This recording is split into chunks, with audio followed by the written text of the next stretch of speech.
میرا اللہ فرماتا ہے او دنیا والو، قیامت کے دن تم لوگ دیکھو گے کہ دودھ پلانے والی ماں کو اپنے بچے بھول جائیں گے۔ حالانکہ دودھ پلانے والی ماں دنیا میں اپنے بچوں کو ہرگز نہیں بھول سکتی، لیکن جب قیامت کا زلزلہ آئے گا اس وقت ماں کو اپنے دودھ پیتے بچے کی ہوش نہیں رہے گی۔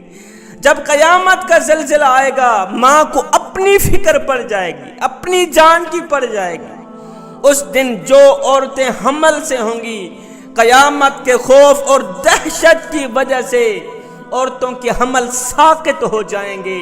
میرا اللہ فرماتا ہے لوگو، اس دن جب تم لوگوں کو دیکھو گے، دوسرے لوگوں کو دیکھ کر یہ محسوس کرو گے کہ یہ لوگ نشے میں ہیں، حالانکہ وہ نشے میں نہیں ہوں گے۔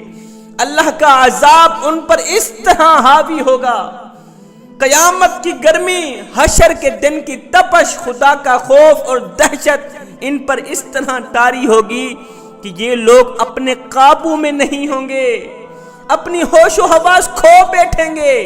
اور سنو، جو شخص دنیا میں ڈرتا ہے اس سوچ کی بنیاد پر کہ قیامت کے دن میں اللہ کا سامنا کیسے کروں گا، میرا اللہ فرماتا ہے کہ جو شخص دنیا میں رہ کر ڈرتا ہے کہ قیامت کے دن اللہ کا سامنا کیسے کروں گا، کہ اللہ نے تو مجھے حضرت انسان بنا کر دنیا میں بھیجا اور میں تو کیڑوں سے بھی بدتر نکلا۔ او گناہوں پہ گناہ کرنے والے، ہائے چٹی داڑھی ہو گئی، سفید داڑھی ہو گئی، جسم میں وہ طاقت نہیں رہی، زبان میں وہ ذائقہ نہیں رہا، قبر کی طرف ٹانگیں چلی گئیں، لیکن ابھی بھی گناہ کرنے سے باز نہیں آ رہا۔ اور میاں اگر گناہ کرتا کرتا مر گیا، قبر میں اللہ کو کیا منہ دکھائے گا، حشر کے دن اللہ کو کیا منہ دکھائے گا؟ اے ہڈیاں کمبن گوڈے کھڑکن تے بدل گیا لک تیرا، اجے بھی بدیوں باز نہ آیوں، جیو مرد دلیرا۔ اب میرا اللہ فرماتا ہے کہ جو شخص دنیا میں رہ کر ڈرتا ہے کہ قیامت کے دن میں اللہ کا سامنا کیسے کروں گا، میرا اللہ فرماتا ہے قیامت کے دن میں اسے جنتی 2 باغ عطا کروں گا، اور یہ 2 باغ دوسرے جنتیوں کو ہرگز نہیں ملیں گے۔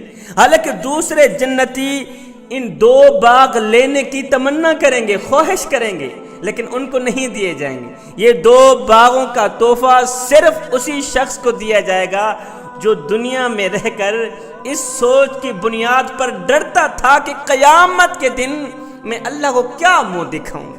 بعض لوگ گناہ بھی کرتے ہیں اور یہ بھی کہتے ہیں جی اللہ بڑا ہی غفور الرحیم ہے، غلطیوں پر غلطیاں، گناہوں پر گناہ کرتے رہتے ہیں، بعد میں کہتے ہیں جی اللہ میاں بڑا ہی غفور الرحیم ہے، ہاتھوں سے ڈنڈی مارتے ہیں، ناپ تول میں کمی کرتے ہیں، بیٹیوں کا بہنوں کا حق مارتے ہیں، ہر وقت جھوٹ بولتے ہیں، امت مسلمہ کے لیے ہر وقت غلط سوچتے ہیں، کانوں سے غلط سنتے ہیں، غلیظ باتیں سنتے ہیں، منہ سے گندی باتیں نکالتے ہیں، یہاں پر نفاق رکھتے ہیں، بغض کینہ حسد رکھتے ہیں، اور اکڑ اکڑ کر چلتے ہیں، ایڑھی مار کے چلتے ہیں، مسجد کے قریب نہیں جاتے، نماز کے نزدیک نہیں جاتے، پھر بعد میں کہتے ہیں جی اللہ میاں بڑا ہی غفور الرحیم ہے، میاں اللہ میاں بڑا ہی غفور الرحیم ہے، بڑا ہی غفور الرحیم ہے۔ مگر سنو، اللہ کا عذاب بھی سخت شدید ہے۔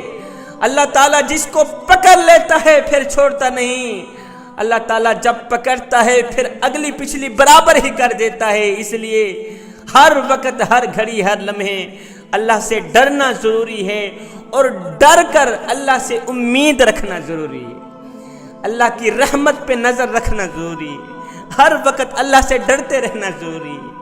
قیامت کے دن جب جنتی لوگ جہنمیوں سے پوچھیں گے کہ آخر کون سی چیز نے تمہیں جہنم کا ایندھن بنایا، تو وہ سب سے پہلی بات یہ کہیں گے کہ ہم نماز نہیں پڑھا کرتے تھے، کنجر خانوں کو آباد کرتے تھے، لیکن مسجدوں کو ویران۔ افسوس ہم لوگ نماز نہ پڑھ سکے، کاش کہ ہم لوگ دنیا میں اللہ کو سجدے کر لیتے، نماز پڑھ لیتے، کاش کہ دنیا میں اللہ کا گھر آباد کر لیتے، ہے مسجدوں میں پڑی چٹائیاں ہمارا انتظار کرتی رہیں، الماریوں میں پڑے ہوئے قرآن پڑھنے والوں کے منتظر رہے۔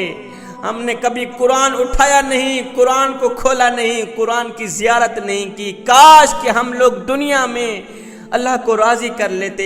ایک فقیر تھا درویش، اس نے کسی جنازے میں شرکت کی۔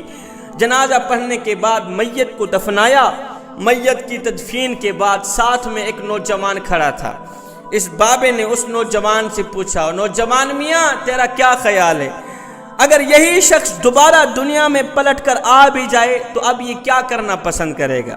اس نوجوان نے کہا، بابا جی اگر یہ شخص دوبارہ دنیا میں لوٹ کر آ بھی جائے تو اب یہ توبہ کرنا پسند کرے گا، اب یہ قرآن پڑھنا پسند کرے گا، اب یہ استغفار کرنا پسند کرے گا، اب یہ نماز پڑھنا پسند کرے گا۔ یہ سن کر بابا جی نے رو کر کہا، بیٹے مرنے والا تو یہ کام نہیں کر سکا، تم ضرور کر لینا، اور مرنے والا تو نماز نہیں پڑھ سکا، میاں تم ضرور پڑھ لینا، مرنے والا تو توبہ نہ کر سکا، تم ضرور کر لینا، مرنے والا تو قرآن مجید کی تلاوت نہ کر سکا، تم ضرور کر لینا۔